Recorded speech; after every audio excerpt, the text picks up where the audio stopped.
He may even identify himself with it and believe that he is what he appears to be. Welcome to the NCE Study Guide. I created this study guide using ChatGPT and Notebook LM. So think of these modules as AI-powered audio flashcards. Each one of these 20 modules contains 10 mock questions, representing the kind of questions that you might encounter on the National Counseling exam. I created this primarily for myself, and I decided to make these available to anyone else who might benefit from this kind of study aid. But please note, while I have done my best to ensure that these modules align with NCE content, I encourage you to cross-reference them with trusted study guides and resources for the most accurate preparation. These modules are not affiliated with or endorsed by the NBCC or any official licensing board. So, with no further ado, here are your AI study buddies from Notebook LM. Enjoy. Hey everyone, back again for another deep dive into NCE prep. This time we're taking on Module 3 out of 20. And let me tell you, these modules are seriously cool. Built using AI. That's right. Notebook LM. Pretty amazing how AI can help us learn these days. Right. It's like having a super study buddy who can break down all his info. Definitely. And as always, I'm just a fellow learner here, excited to dive into all this with you, but thankfully we've got our expert here Happy to be here. to help us make sense of it all. Module 3 has 10 new practice questions, but we're not just going to breeze through the answers, we're going deep, I like it. exploring the why behind the what, Sounds good. so you can ace that NCE. You ready? Absolutely. Let's do it. All right, let's start with question 21. It asks, according to Alfred Adler, what is the primary driving force behind human behavior? So we're jumping right into personality theories. Foundation of psychology. What makes people tick? What's at the core of what drives us, according to Adler? Big question. Our multiple choice options are A, striving for superiority, B, unconscious conflicts, C, pleasure principle, D, self-actualization. Okay, let's unpack these one by one. Starting with A, striving for superiority. What is the essence of this? Well, Adler believed that we all have this feeling of inferiority. Like we start from a place of feeling inadequate.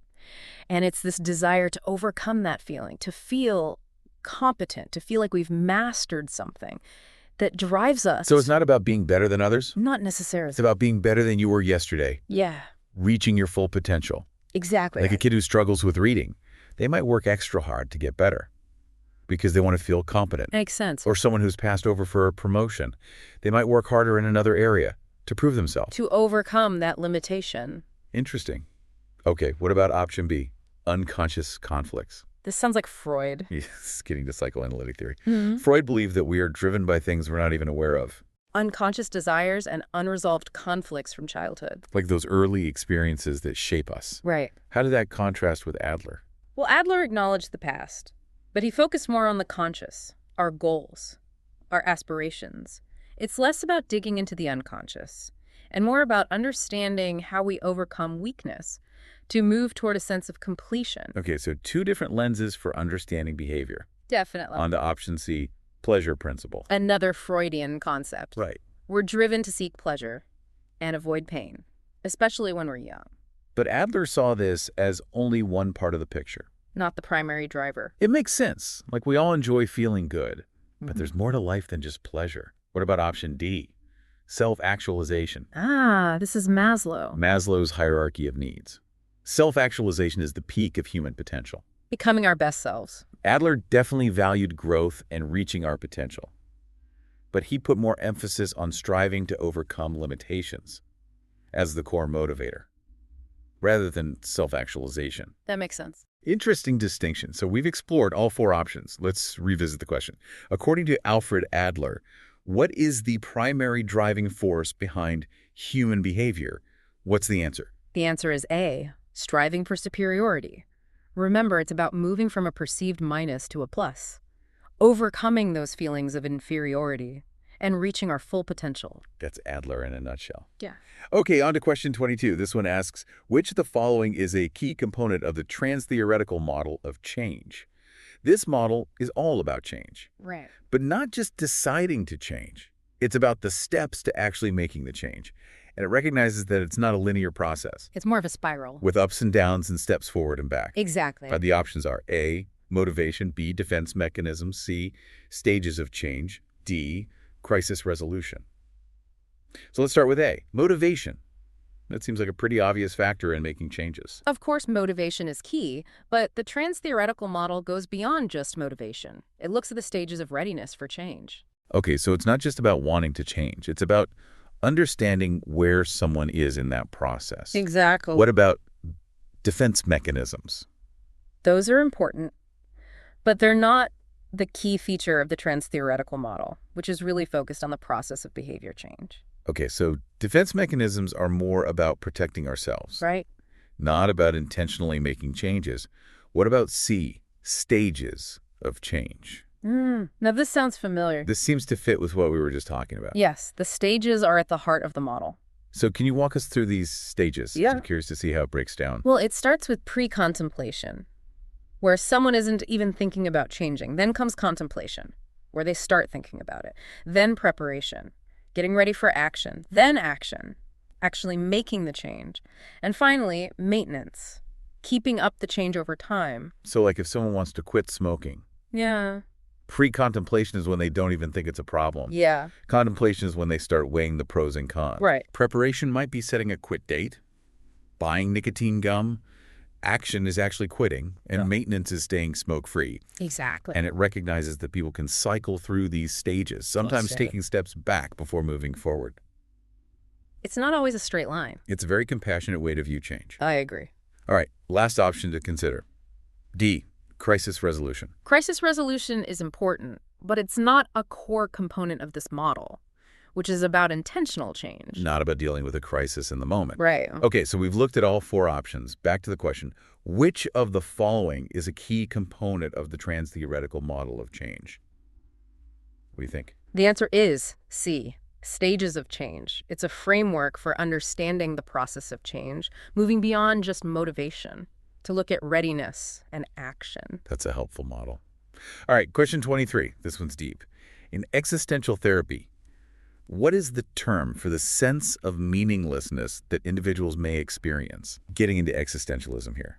The big questions of life. Purpose in a random universe. Our multiple choice options are A, angst, B, isolation, C, nihilism, D, despair. Big words. Yeah. What does angst mean in this context?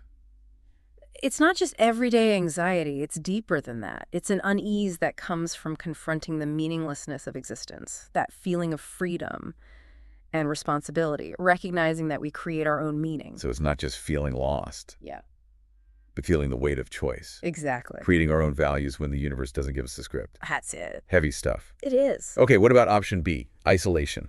Isolation is a theme in existentialism, facing these questions alone, but it's not the term for meaninglessness. Now, isolation is about being alone. Yes. Angst is about lack of meaning. Option C, nihilism. Nihilism is the belief that life is meaningless. It's related, but it's a belief system, not an emotional state. Nihilism is a worldview. Angst is an experience. Right. What about D, despair? Despair is a natural emotion, but it's not the specific term we're looking for here. Despair is more general. Angst is specific to a lack of inherent meaning. Exactly. Okay, let's go back to the question. In existential therapy, what is the term for the sense of meaninglessness that individuals may experience? What's the answer? The answer is A, angst. That unsettling feeling that comes with confronting the lack of meaning and the responsibility of creating our own. Makes you think. All right, let's shift gears. Question 24 asks, which statistical test is most appropriate for comparing the means of two groups? Research methods. This is where it can get a little tricky, Statistics can be tough, but they're important. essential for understanding research. Okay, our options: A, ANOVA, B, chi-square, C, t-test, D, regression. Let's break these down, starting with ANOVA. Analysis of variance. It's used to compare means of 3 or more groups. Like if you were studying the effectiveness of different therapies. Right. And you wanted to see if their average scores on a depression scale were different. That's when you'd use ANOVA. Okay, so ANOVA for multiple groups. What about B, chi-square? Chi-square is for categorical data, not... So not comparing averages, Yeah, but looking at how data is spread across categories. like gender and therapy preference. Got it. Option C, t-test. This one's for comparing means of two groups. So if you wanted to compare anxiety levels between a group that had therapy and a control group, You use a t-test. t-test for two groups. Finally, option D, regression. Regression is for predictions, how changes in one variable relate to another. So like if the number of the therapy sessions Yeah. predicts a decrease in symptoms. Exactly. Regression for correlations and predictions. Yeah. Okay, let's go back to the question. Which statistical test is most appropriate for comparing the means of two groups? What's the answer? The answer is C, t-test. It's designed for comparing means of two groups. Okay, feeling more statistically savvy now. Yeah. On to question 25. Which of the following is an example of a closed-ended question, Questions. essential for counseling? But knowing which type to use is important. It's an art. Let's see our options. A, can you tell me more about that? B, what brought you here today? C, do you feel anxious in social situations? D, how do you typically handle stress? Okay, A, can you tell me more about that? That's open-ended. It encourages the client to elaborate. To share their perspective. Exactly. What about B, what brought you here today? That's open-ended too. Inviting the client to tell their story. Right. What about C, do you feel anxious in social situations? This one is different. This is closed-ended. It's looking for a specific answer. Yes or no? So closed-ended questions get to the facts. Open-ended questions go deeper. Right. Option D, how do you typically handle stress? This is open-ended, asking the client to describe their coping mechanisms. So we've got a mix of open and closed. Let's go back to the question. Which of the following is an example of a closed-ended question? What's the answer? The answer is C. Do you feel anxious in social situations? Closed-ended questions get specific answers. Open-ended questions get more nuanced responses. So use closed-ended to get the facts. Open-ended to go deeper. I like it. We're halfway through Module 3. I'm feeling good about this. Me too. How about you? You're doing great, asking great questions. Well, I have a great study partner. Let's tackle question 26. What is the term for the ability to maintain appropriate emotional distance from a client while remaining empathetic? This is about boundaries and self-awareness. As counselors, we need to be present and empathetic, Yeah. but also maintain boundaries. It's a balance, connection and objectivity. Exactly. Our choices, A, objectivity, B, countertransference, C, emotional regulation, D, therapeutic neutrality. Okay, objectivity. Objectivity is staying neutral, unbiased, not letting our personal feelings interfere, Seeing the client clearly, even when their experiences trigger us. holding space for their pain Yeah. without getting lost in it ourselves. Yes. What about option B, countertransference? That's when our own stuff gets triggered. By the client. Their personality, their story, reminding us of our own past. Like if a client talks about a bad relationship with their mom, Mm. and we have unresolved issues with our own mom, That could be countertransference. making it hard to stay neutral. Exactly. So we need to be aware of it. Sure. Option C, emotional regulation, That's important for everyone. especially therapists. Managing our emotions, but it's not the term for emotional distance with empathy. Right. It's about managing our emotions in general. Option D, therapeutic neutrality, This is about not taking sides, not imposing our values, creating a safe space for the client where they feel free to be themselves. without judgment. Right. Okay, so we've looked at all four. Back to the question. What is the term for the ability to maintain appropriate emotional distance from a client while remaining empathetic? Which one is it? The answer is A, objectivity, being present and engaged while also maintaining distance. A tough balance, It is but so important for good counseling. a skill that comes with time. Practice and self-reflection, Absolutely. essential for being a good therapist. Okay, moving on to question 27.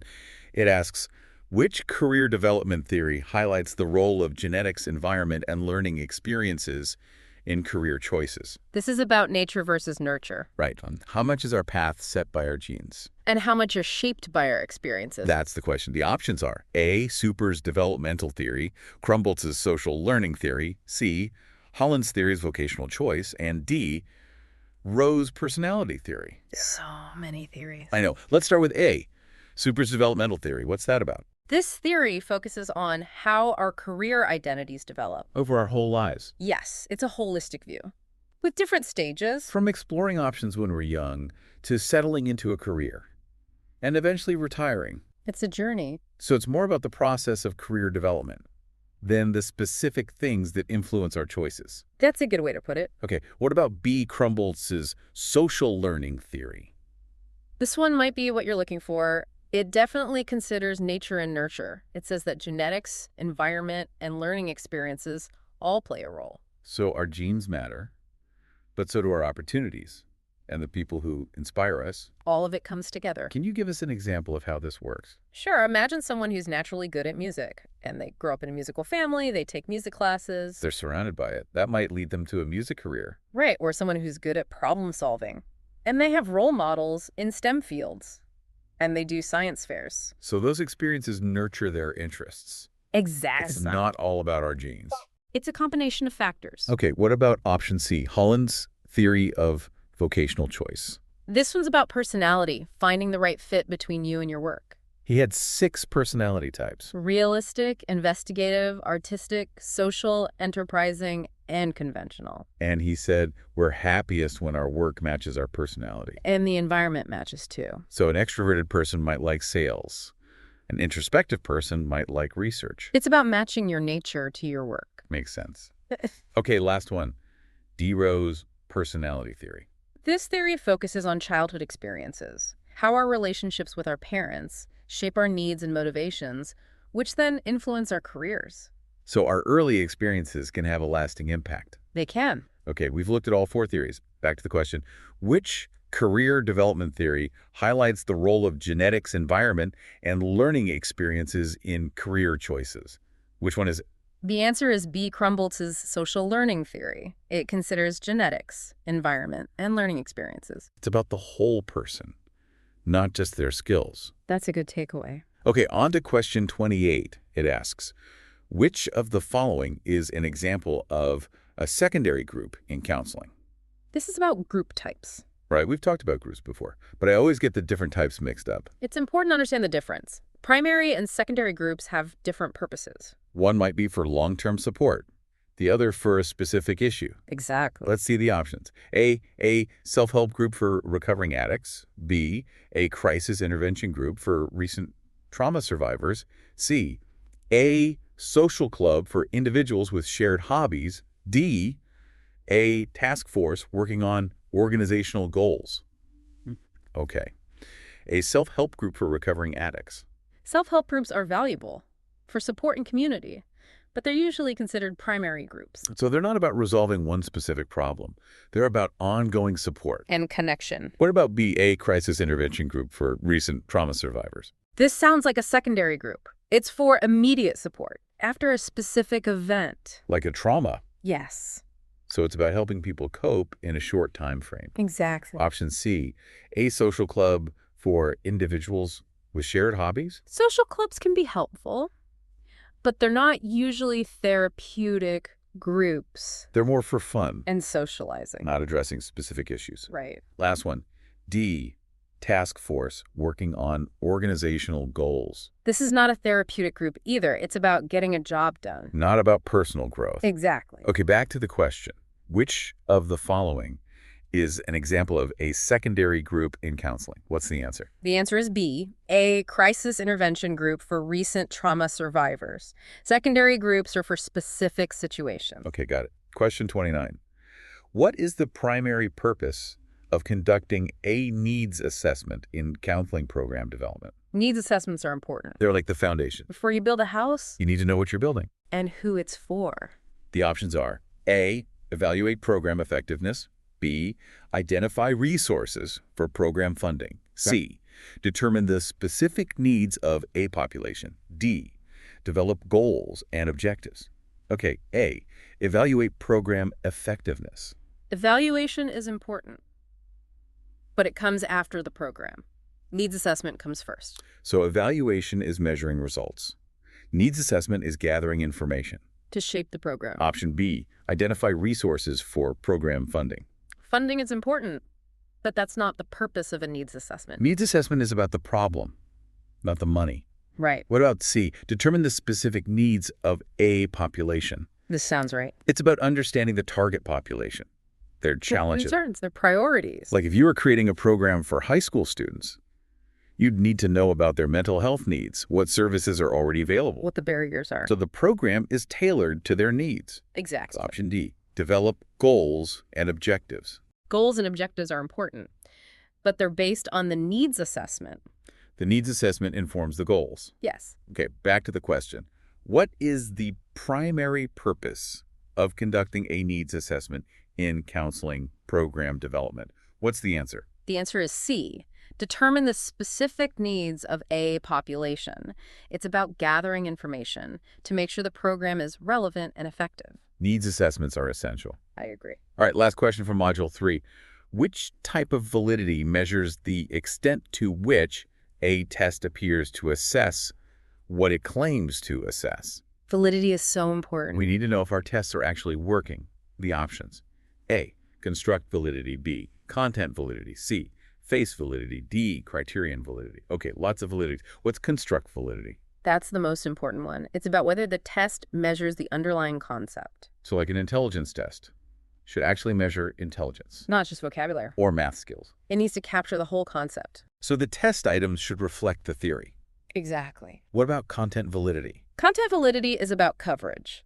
Does the test include all the important aspects of the concept? Like an intelligence test should cover different types of intelligence. Right. Not just one narrow area. Okay, what about option C? Face validity. This one's a bit simply. It's about whether the test looks like it's measuring what it claims to. Just based on appearance. Yes. No fancy statistics. Yeah. So an anxiety test should have questions about anxiety. It should make sense to the person taking it. Right. Face validity is important, but it's not enough. We need to look deeper. What about option D? Criterion validity. This is about how the test scores relate to other measures or to real-world outcomes. Like an intelligence test. Should correlate with grades in school. That would be good criterion validity. Okay, so criterion validity is about external validation. In a way, yeah. All right, let's go back to the question. Which type of validity measures the extent to which a test appears to assess what it claims to assess? What's the answer? The answer is C, face validity. It's about that first impression, whether the test seems to be mirroring what it claims to. So face validity is the first step. Then we go deeper with other types of validity. Exactly. Gee, we made it through all 10 questions. You did it. Feeling good. How about you? Feeling great. You're really grasping these concepts. I have a great teacher. Any final words of wisdom before we wrap up Module 3? Yes, remember, this is just the beginning. The real learning happens when you work with clients. When we put this knowledge into practice and use it to help people. That's what it's all about. It's not just about passing the test. It's about making a difference. Exactly. Okay, on to Module 4. Bring on the next challenge. That's what it's all about. To all our listeners out there, keep up the great work. You're doing great. And remember, you've got this. We'll see you next time for Module 4. Until then, happy studying. 1, 2, 3. Nice to be in orbit.